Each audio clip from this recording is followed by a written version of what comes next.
Buongiorno e ben ritrovati con l'informazione flash di New Sicilia. Queste le notizie più importanti della mattina.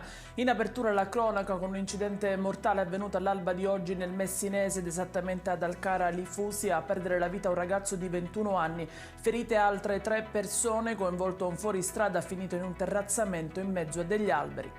Spiacevole disavventura per un giovane ventenne a Palermo, sequestrato, minacciato, derubato e abbandonato in strada. Adesso si cercano i 2 malviventi che lo avrebbero fatto salire nella loro auto e costretto a prelevare in uno sportello bancomat dei contanti.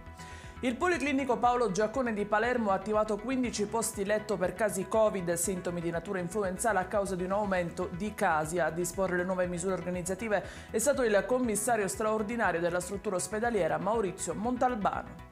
Ripresi gli sbarchi nell'isola di Lampedusa, 102 gli stranieri giunti ieri sera su 2 diverse imbarcazioni. Intanto nelle scorse ore 3 migranti sono stati arrestati per favoreggiamento dell'immigrazione clandestina e di morte come conseguenza di altro delitto.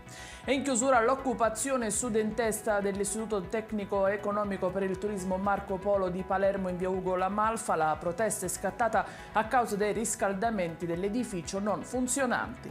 I dettagli su queste notizie li trovate sul nostro sito www.newsicilia.it e sui nostri canali social. Arrivederci e a più tardi.